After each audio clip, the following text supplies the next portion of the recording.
Ni perkongsian seorang lelaki yang bernama Mikal. Kata dia pengalaman ni sampai sekarang tak dapat dilupakan. Dia berasal dari sebuah kampung kecil di pedalaman Sarawak. Masa tu umur 14 tahun, sekarang dah 30-an.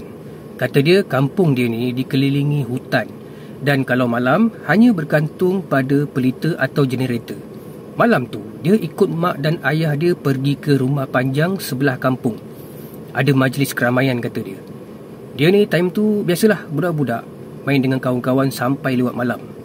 Bila semua dah habis, mak dia suruh balik dulu. Sebab ada kerja sikit nak tolong kemas katanya. Jadi si Mikal ni pun jalanlah balik seorang diri ikut jalan hutan kecil. Dalam separuh jalan tu, si Mikal ni kata mula rasa dah tak sedap hati. Angin pada waktu malam tu tiba-tiba senyap. Daun tak bergerak langsung. Lepas tu dia ada bau sesuatu. Macam bau busuk bercampur hanyir kata dia. Masa tu tak fikir. Dia cuba percepat jalan. Langkah dia panjang. Tapi si Mikal kata kaki dia rasa berat. Dan masa tu dia dengar bunyi macam ayam berketuk dari atas pokok.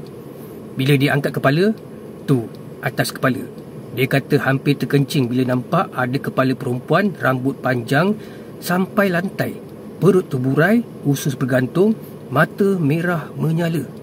Terbang perlahan turun dari dahan. Balan-balan kata dia. Kalau kat Semenanjung panggil penanggal lah. Tanpa fikir panjang dia terus nak lari. Tapi masa nak melangkah, kaki dia tersadung ke akar pokok. Time dia nak cuba bangun, dengar suara berbisik. Kasar, serak dekat telinga. Aku lapar. Time tu Mikal ni kata seluruh badan menggigil. Air mata dah mengalir.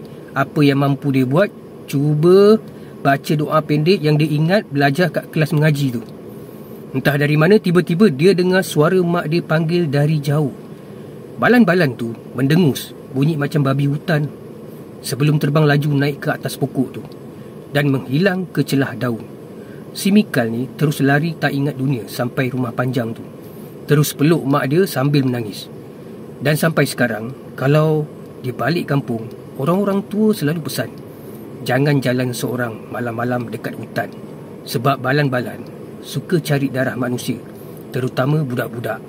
Dan dia kata dia tak akan pernah lupa wajah tu, mata merah yang memandang dia dari celah pokok.